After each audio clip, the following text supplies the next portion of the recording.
Welcome to the Her Handmade Hustle Unplugged podcast, the place where we talk about getting businesses seen, remembered and chosen. I'm Joanne Pearce, a visibility specialist and friendly northerner, wife, mum and someone who's built 2 businesses from the ground up on nothing more than a wing and a prayer and sheer determination. I help independent businesses from around the world get found using honest, down-to-earth marketing grounded in real-life business experience. I believe that every business owner has a story to tell, and that story deserves to be at the very heart of their marketing. This podcast is for businesses of all kinds, whether you sell products or services, work locally or globally, are big or small, and you want to be found without relying solely on social media. Expect real stories, honest conversations, a good dose of northern humour, and simple visibility advice that will actually move the needle for your business. Let's go.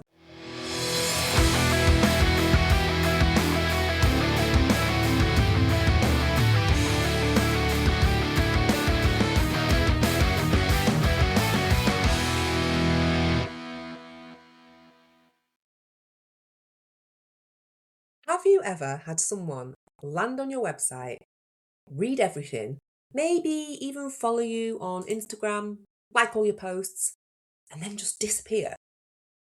No inquiry, no booking, no email. You've just been totally ghosted by them. Which is annoying because they clearly like you, they are following what you do, they're engaging with you on your social media, maybe they've browsed all your products and services, so they are obviously keen to check you out and what you're all about. So why aren't they contacting you? Why aren't they buying the thing that they are telling you that they love and they need in their life?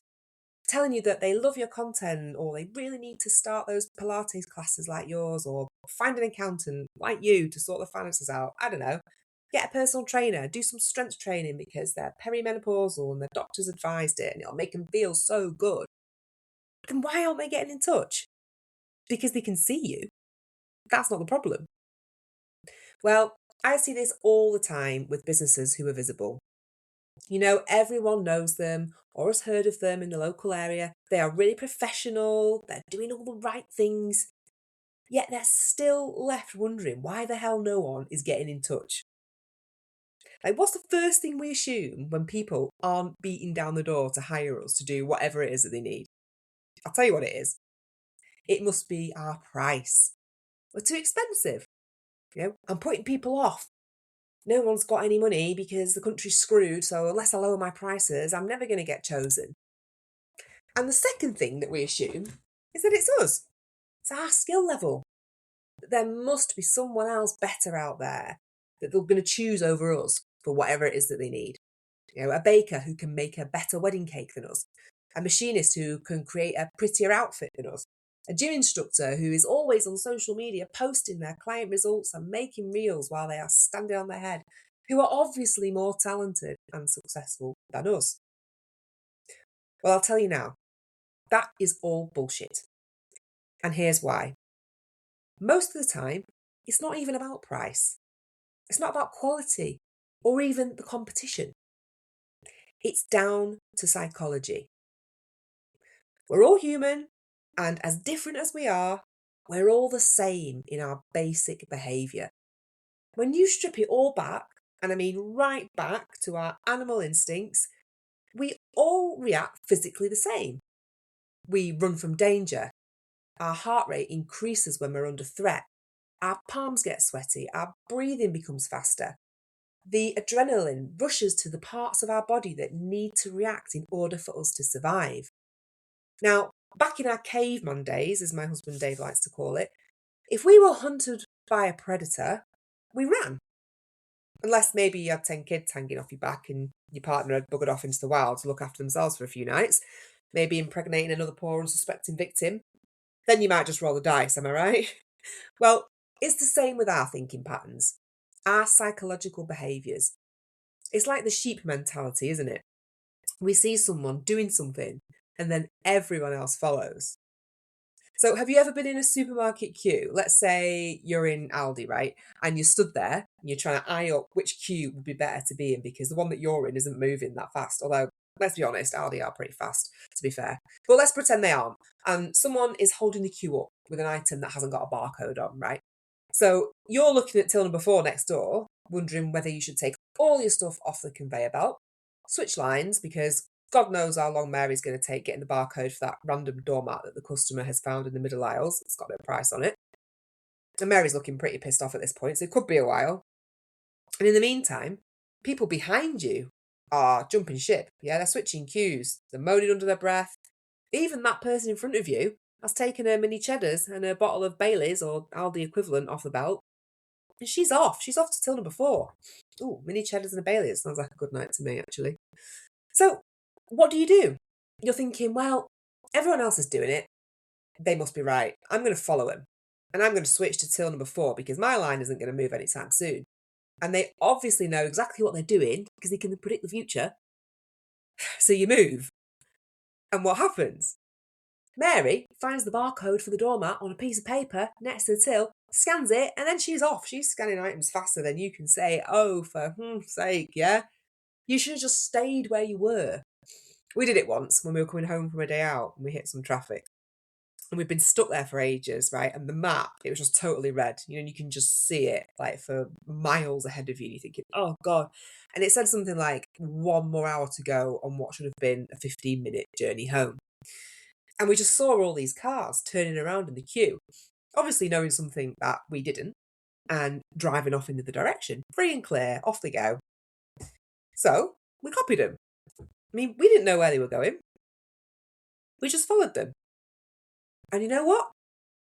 Our map then went up from 1 hour to 2 hours ETA. Yeah, it sent us up and down these country lanes in the arse end of nowhere, windy roads, narrow tracks.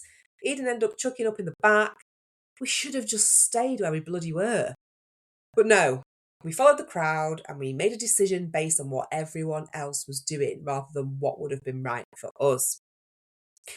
And the truth is, we're the same when it comes to human behaviour. I mean, fundamentally, of course. We share these traits that influence our behaviour day in, day out, including our choices. But what can we do about it as business owners if people aren't choosing us?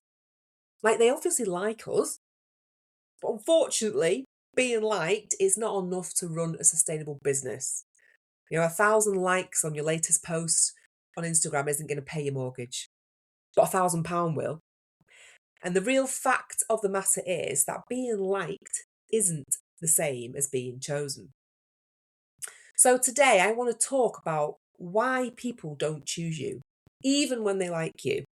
What's actually happening in their head at that moment of decision, and how a few small shifts can make it much easier for the right people to say yes. So I think one of the biggest reasons why people avoid choosing is the fear of getting it wrong. Making the wrong choice for whatever it is that they are trying to decide. And so they just don't do it. They delay the decision making because they're scared. They're scared of regret and choosing the wrong thing. It's actually a really common theme in our house, and choosing is something that my daughter Eden really struggles with. So particularly around choices at school, such as, you know, which book to bring home or which chair to sit in. But also at home, when it comes to her clothes, she finds the choices just far too overwhelming, and then she just opts for the same black top and black leggings every day. You know, I've got to peel them off her to wash them. And sometimes I can't even face doing that. And she's had the same top on for like 2 weeks straight, honestly. But, you know, when I try to help her choose something else, she says to me, "You always get it wrong, Mummy. I don't want you choosing for me." Even if I narrow it down to like 2 options to make it as easy as possible, it's just too much for her. But the fear of regret is real, particularly with consumers and people who are parting with money for a product or a service. Like, how many times have you spent countless hours researching something that you really want to buy or do, and you might have even saved up for it? You go online, right there in front of you, you add it to your basket, you start the checkout process, and then nothing. You shut that tab down like you were secretly watching porn or spying on your ex on Facebook, and then you never buy it. Or maybe because you're worried it's going to come down in the sale and you've gone and bought it at full price when you could have saved a fiver. Yeah, that was me at Christmas. So I was after this toy Freedom that she wanted from Argos, and they had it in stock in early November. So I added it to my cart, and then I just left it there thinking that, I'll probably get a better deal as Christmas creeps closer. It was about £25, I think. Anyway, a couple of weeks passed, and it was still in my cart. And then another week went by. And then the week before Christmas, I thought, shit, I better buy this because it's not coming down in price. So I went back online to check out. And guess what? It was out of stock, right? I couldn't find the bloody thing anywhere. Everywhere had sold out. In the end, I ended up paying £10 more to get it on eBay from someone who was cashing in on the fact that they were in demand and everyone wanted one. I should have just got it there and then and have been done with it. Anyway, it's exactly the same for people's buying decisions for a product or service that maybe you're offering. They're scared of wasting money, picking the wrong expert, looking stupid, or maybe having to undo the choice later. So what do? They don't choose. And it's our job as business owners, the person with that product or skill that they are looking for, to allay those fears, to make sure that they don't add it to the cart and then close the tab, to make sure that one negative review doesn't cloud the 1,000 positive ones. The 1 star that some unreasonable arsehole gave you because the postman dropped the parcel and now the product that you made is broke. Or they got lost on the way to their appointment with you because your house is off the beaten track and the sat-nav sends people into the farm next door. You know the kind of people I mean. We've all had them, haven't we? Well, if we want people to choose us, then we have to do everything that we can to reduce this fear. Because if your website doesn't reduce the risk for them, then you're not going to get chosen. They'll go somewhere else. Even if you're brilliant at what you do and you are the best in the world. So make it clear on your website not to put the postcode in the sat nav or you'll end up in the farm next door. Use what 3 words instead. That's pretty good if you've ever tried that. Have it right there in big bold letters when they go to click on your contact page to find out where you are. Please do not use the postcode in the sat nav. If you're a product-based business, make it clear about your policies on returns and exchanges. If you make delicate things and there's a risk of them being broke in the post, reassure them that you will replace any damages that might occur in transit. You have to be crystal clear that they aren't taking a risk by investing in you. People don't always choose the best option, remember that. They choose the safest. Another huge reason why people avoid choosing is that we're knackered.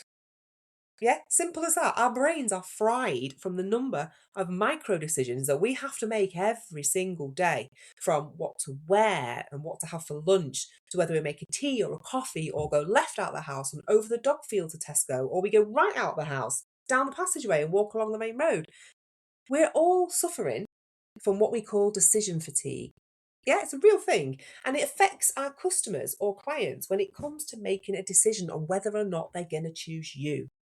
Because by the time people find you, they might have already made dozens of decisions that day. These micro choices that sometimes we don't even realise are decisions, but they are. It's daily things that we don't even think about. Their brains at this point are craving relief, not more thinking. Like, do you ever get to the end of the day? I know I do. And I can't be arsed thinking about what to make for tea that night. It just seems like such a mammoth task, doesn't it? And it used to happen a lot in our house when me and Dave hadn't planned our meals. And then we'd have a right old hard day and night of parenting, and we'd literally look at each other at like 6 p.m. and just go, oh, fancy a Chinese. I actually have a print of that on my kitchen wall. It's true. We used to say it that much. And it's also the reason why I had to lose the 3 stone I put on last year as a result of this decision fatigue. I actually asked Dave about this when I was researching this episode. And I said to him, at the end of the day, when it comes to tea time and I haven't got anything sorted, so I ask you what we should eat, and you always say, oh, let's just get a takeaway, or I don't effing know. I said, why do you find it so hard? Just try and get his insight. And he looked at me and he's like, oh God, do I have to answer this? I was like, yes, I need to know. I'm doing some research for my podcast episode. And he said, okay, well, it's because I've spent the whole day making decisions at work. So when I come home, I just haven't got the capacity for any more thinking. And there it is. Decision fatigue. You might find yourself at the end of the day, the kids are in bed, You finally got an hour to yourself to settle down with a brew and a piece of chocolate and watch some Netflix. But you end up staring at all the options on Netflix instead. You're watching the trailers, you're pressing the back button, you're watching another trailer, you're looking it up for reviews on Google before you commit. And before you know it, it's too bloody late to watch anything. So you give up and go to bed. And our customers and potential clients are feeling this decision fatigue too. They don't want too many choices. We always think we need to offer every option, don't we? Every colour scheme for a product, tiered pricing for services.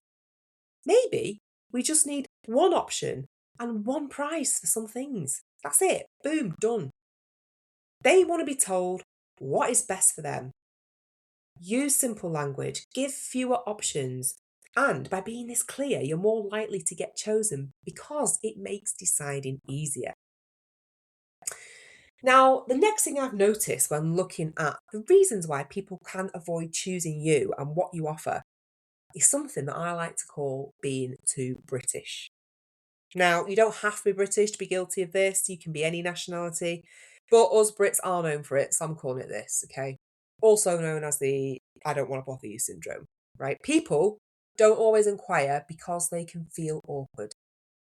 They worry about things like, oh God, what if they think I'm wasting their time? What if they are too expensive? What if they're pushy? So they just leave quietly. And this can happen in person and also online. So maybe you're a product-based business and you're selling at a local market. People might be, mauling your stuff, they're touching it, they're holding it, or even they're just looking at it, but they can't see a price and they don't know to ask you. Or maybe they want to find out if something is washable, but they don't want you to think that they're questioning the durability or the quality of the item. So they just walk off. Maybe you're a service-based business and they have a question about the services on your website. They'll draft you an email, they'll reread it 6 times, and then they don't even send it. Or they send it, you reply, and then they've got more questions which they feel awkward about asking, so then they just don't bother and they just ghost you. And you're left wondering what the hell you've done wrong. I've actually done it recently to a hotel. I feel a bit bad about it, but I was inquiring about a family spa day, which sounds about as relaxing as a rock concert. But, I thought it might be a nice thing to do. So I emailed the hotel, I asked a few questions, and she emailed me back promptly. I had more questions after that. She replied again, answered them, and then she finished the email with the line, "Would you like me to book you in?" And guess what? I didn't reply. Why? Not because I didn't like her. Not because I'd found somewhere else that did a family spa day that was only 30 minutes from our house and had availability in Easter holidays. No. But because of the very reasons I've talked about so far in this episode. I was worried that I'd regret it because I wasn't sure if they would understand if Eden wasn't able to handle it. I was scared of wasting money. Like there was nothing on their website about the suitability for neurodivergent children and adults. The risk I just felt was a bit high. And I was trying to book this at midnight, when it was the only time I had to myself. But I was suffering from severe decision fatigue after making a million other micro decisions on that day. I also had more questions. I know, believe it or not, poor woman on the receiving end of my email. But I was being too British and I was afraid to send another email to ask her again. So I gave up. I left my spa package in the cart, I closed the tab, and I haven't been back on since. Not because I couldn't find the website and the service, but because my choice to pick that particular hotel and package just seemed too hard because of all those reasons I just listed. And that is a prime example of this psychological process in action, showing you the reasons why people are not choosing your business, your service, or your product. Now, this brings me to social proof. So this is a term that we hear a lot as business owners. It's basically just a posh way of saying other people think that you are good at what you do and they're willing to share it around. Okay? So social proof is a massive influencer when it comes to people's buying decisions. It provides us that reassurance that we're looking for when we're about to part with money. Did someone else have a good experience with you? Have you got lots of positive reviews and feedback? If you're a product-based business, was it as expected? Was it advertised? Was it delivered on time? Was it the advertised size, colour? Was it durable like you said it was? And if you're a service-based business, have you made a difference to your clients? Have you solved a problem that they were facing before they met you? Have you brought some results to the table? People are looking for this kind of proof before they commit to making a decision. It provides them with that familiarity, the similarity, the relatability. Someone has been there before them, they've taken the risk, and they've had a good experience. Yeah, it's like TripAdvisor, isn't it? You don't book somewhere that has like 1,000 one-star reviews and 10 good ones. Well, I wouldn't anyway. You're looking for a majority vote in the positive direction. And this is where your reviews and your testimonials come in. And I know that most customers can't be arsed leaving a review, yeah, and you've got to chase them, but do it. Reach out to them and ask. Create a highlights tab on your Instagram. Those three little circles that go underneath your profile and your bio, that's what people are looking at when they land on your profile. So create a highlights tab, call it testimonials. So those people who land on your page can automatically see that you have social proof that you are good at what you do, therefore reducing the risk of choosing you for whatever they are looking for. You could create a social media post with a quote from a client, share it to your stories, and then add it to your highlights where it's going to sit, ready for the next person who comes along looking for that social proof before they make a decision. So my dad, he does this all the time, right? I don't know if he realises it. And if you're listening, Dad, this is something that you most definitely do. So let's say we're choosing a restaurant or a cafe and you walk in and it's empty. Or maybe there's just one customer sat there with the bacon bap and a coffee, right? The first thing that my dad will say, suspiciously, and that's the key difference here, is, bloody hell, it's quiet in here. Bet the coffee tastes like piss. Like something must be wrong with it as it's not busy. So people are obviously choosing not to eat or drink here. And it works the opposite way too. So if we go past a restaurant that's heaving, he always goes, bloody hell, busy in there, must be good. You know, the fact that the place is full and people are already in there eating and drinking provides social proof to my dad that that restaurant must be good and it must be worth taking that risk to go and spend his money at. And my dad doesn't part with money easily. Those people who are already in there doing what he wants to do are providing him with that reassurance that he needs when it comes to making a buying decision. So it's remembering the importance of providing your customers and your clients with the social proof that they want to see, because people don't always choose the product or service that's the loudest. You know, the ones that are always posting reels on social media or useless stuff just for the sake of it. They choose the ones that have been chosen already. So get your recommendations in and start building up your testimonials. Another important factor when it comes to the psychology behind people's buying decisions is that we often pick what feels known. Now, this is something called familiarity bias. So this is basically a cognitive bias in our brains where people prefer, they trust, or they favour things, people, information, whatever, that they are already familiar with. And it's often used as a mental shortcut for decision making. And we trust what's familiar, don't we? But these products and services, they might not always be the right ones for us, but we just go with them anyway because we've had them before. I do it with my makeup, right? I've been wanting to try a new foundation for years. So I've been wearing the same one now for probably 20 years plus, right? I mean, I've taken it off every night and put it back on again, but you know what I mean? The same brand. I like it. But I bet there's better ones out there now. I just can't be asked to find another one. We choose the brands that we recognise. Again, not necessarily because they are better. You know, I used to make the Easter dinner for my mum and dad when I lived on my own. And I'd invite them round, I'd dress the table up, make it really special. Any excuse for a theme, bloody love it. Anyway, my mum, she had a real thing about brands, right? So she'd always buy M&S, Marks and Spencer's, the finest in all the food ranges, the good stuff. Even if the cheaper version tasted better. Like, she had a crippling case of familiarity bias. So, one Easter, it was actually the last one that I ever made Easter dinner for her before she passed away. I did a lamb dinner. Right now, I was living on my own. I'd just started my business, Vintage Twee. Funds were tight. And back then, Aldi, it was the cheapest of all the supermarkets. Like, I don't actually think it is anymore. So I got everything from there. I got a lovely leg of lamb, all my veg, dessert, wine.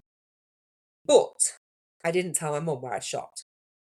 I mean, she probably knew I couldn't afford M&S, but I still thought, I'm not going to draw attention to it. Let's just see if she says anything about my dinner. Well, she wolfed it down, right? And at the end, she said to me, "Oh, Joanne, that was the most delicious lunch you've ever done. Thank you." And I said, "Oh, I'm so glad you enjoyed it, Mum. It was all from Aldi." And her face was a picture. Like, it wasn't possible, you know? But I think I'd managed to convince her that not everything has to be branded or the finest option. Actually, if you open your mind to trying something you've not had before, you can discover some real gems.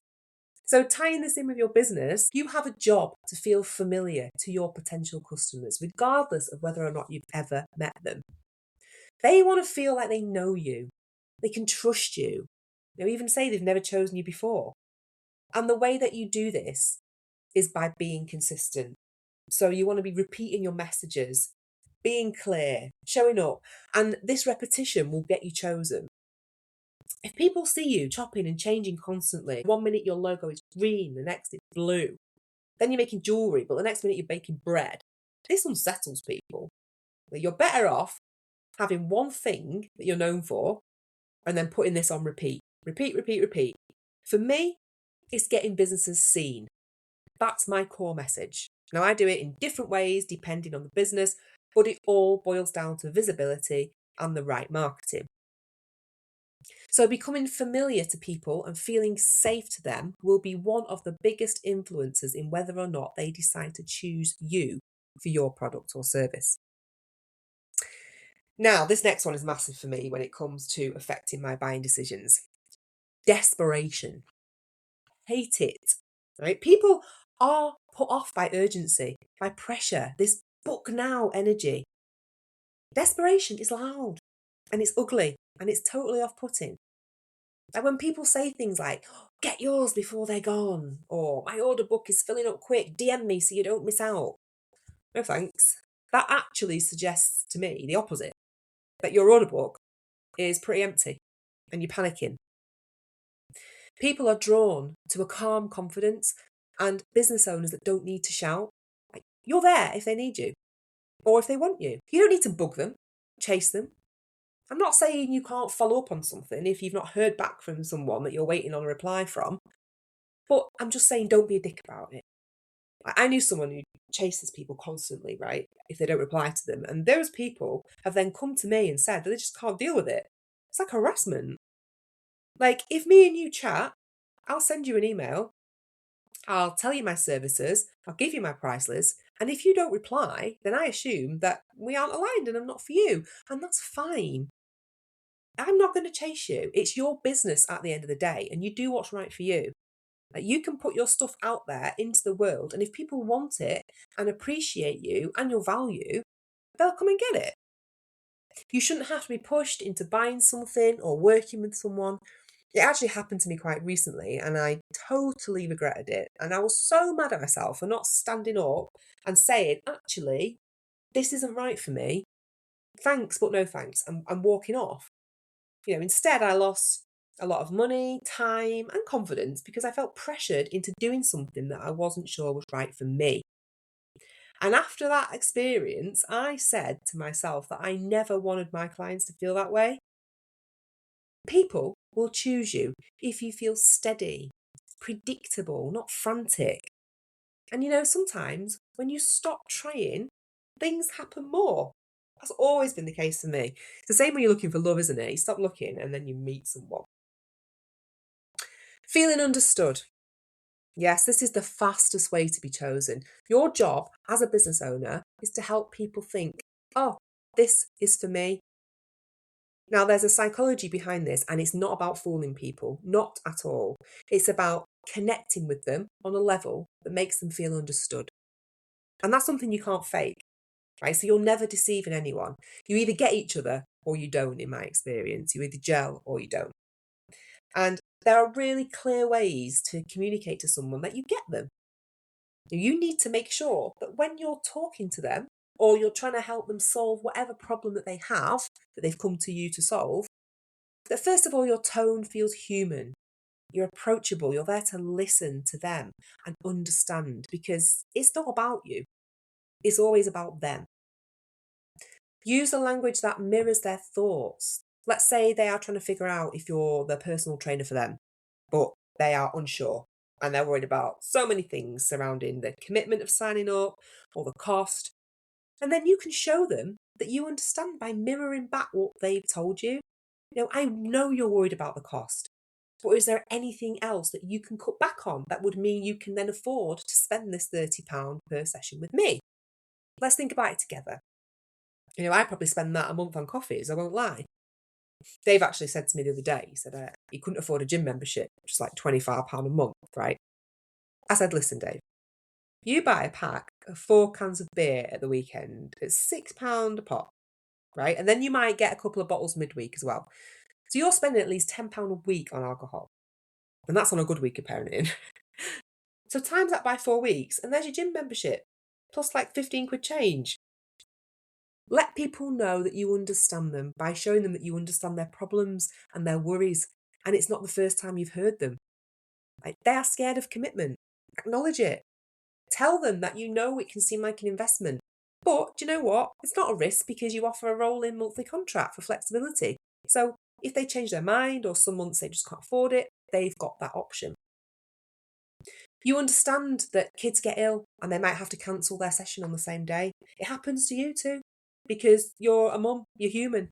So let them know it's okay and tell them it's not a problem and it's easy to rebook should this happen. If you can make your potential customer or client feel understood, then they are much more likely to choose you over another company who might have been recommended to them, but they just don't get the same vibe off.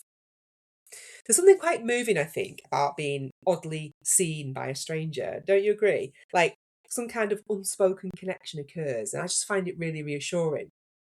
So it happened to me the other day on a visit to Pets at Home. Not our most recent visit to Pets at Home, where we came out with a hamster. I'll save that story about Hampy for another podcast episode. But before we got Hampy, I got Eden this toy dog from Vinted, which she's incredibly attached to. Like, it's the size of a cockapoo, like a real life cockapoo. So it's pretty big, looks realistic. Anyway, it's called Mizu. So if you want to take Mizu into Pets at Home to buy him a collar and a lead, I know, right? So off we go after school. Me walking through Glossop where I live with this giant dog under my arm. Anyway, we get in there, we choose a lead and a collar, and then we go to the till to pay. And the lady behind the desk, she looked at me. And then she looked at Eden. And then she looked at the giant stuffed dog. And then back at me again. And then Eden again. And then she goes, well, who have we got here? What a gorgeous dog. Do you want to pop him up on the counter and I'll fit his collar for him? To which, as you can imagine, Eden's face just lit up. Yeah. And this woman then proceeded to give Eden a chat about how to take care of a new puppy. And she gave her a booklet and some balloons, and she really indulged Eden in this imaginative, real dog that she had become so attached to. I mean, this woman just got it. Like, I just knew she'd been through something similar with her kids. There was a guy in the queue next to us, and he was just looking at us like we'd totally lost the plot. She ignored him. She just kept up the game, and she made a 6-year-old girl so happy. And we thanked her and left. But then that wasn't all, right? So we were heading over to Costa for a coffee, which was across the car park. So we'd come out of Pets at Home, we'd crossed the car park, we'd gone into Next, where Costa was. We was halfway up the stairs. And then we turned around to this same woman from Pets at Home, shouting at us, out of breath, waving a dog jumper up in the air, saying, oh, I forgot to give this to Mizu. It's so cold out today, he needs a jumper. And she basically chased us across the car park into the coffee shop to give us this gorgeous dog jumper that was worth £10, I might add, just to really show Eden how much she cared. It was a really beautiful moment. Not only did Eden feel totally seen, but I did too. Like, she could see that I was her mum here that was struggling with this attachment that this child had to her dog. So much so, she'd gone and spent a tenner on a real collar and a lead so that Eden could walk this dog. I was actually going to write to the management team to tell them how wonderful she was, but then I thought, well, I better not, just in case she gets in trouble for giving us a dog jumper. I didn't want that. But that's just a real life example of how you can really make someone feel seen and understood so that they choose you and they come back to you time and time again. Because it's about resonance at the end of the day. It's not about persuading people to choose you. And if you can do all the things mentioned in today's podcast episode, I promise you that you will reap the rewards, because you're building a reputation for your business that is recognised for the things that people are looking for when they are making a decision. The reassurance, the clarity, the human touch, the social proof, the familiarity, the steadiness, and the understanding. All of these things means that you will get chosen over someone else, because there's so much more to running a business than just having a website and a social media account. You just have to use the psychology of human behaviour to make yourself stand out and get chosen. So that's it for today. I really enjoyed talking about this subject. You might have been able to tell. I hope you enjoyed listening to it too. And don't forget, if you need any help with any aspect of visibility for your business, or you know someone who does, then I'm here. I do all sorts of business owners who need someone there in the background just doing all that stuff they don't want to do, but they know they need to do it. Give it to me. It's what I love. Things I'm working on for businesses at the moment are creating newsletters, doing their email marketing, something which is so important to drive sales, and I'll be doing a podcast episode on that soon. I'm putting together press kits. I'm reaching out to publications for my clients to get their work featured and raise their profile. I'm designing social media templates and take the pressure off them, make life easier, and keep their socials looking consistent. I'm designing leaflets to advertise their services in the local community, working on websites to optimize them, make sure the right words are in the content of the website so people can actually find them. These are all really important things that need to be done to keep your business visible. Sadly, it's just not enough to post on social media these days and that's it. You can rest. No, you have to use both hand in hand to increase the awareness of your business and your brand and get those all important people choosing you over everyone else. So thank you again for listening. Don't forget to share the episode with one other person today who you think might enjoy it too. And I'll see you next time. If today's episode has made you realise that visibility might be about more than just posting and hoping for the best, you are not alone. This is exactly the kind of thing I help independent businesses with, getting clearer on their story, their services, and how they actually show up online, especially on Google. If you want support that's honest, simple, and rooted in real-life business experience, I'm here. Visit my website, herhandmadehustle.co.uk, to see how we could work together. And if this episode helped you, make sure you subscribe so you don't miss what's coming next. And don't forget to share it with someone else today who you think would enjoy it too. Thank you, and see you next time.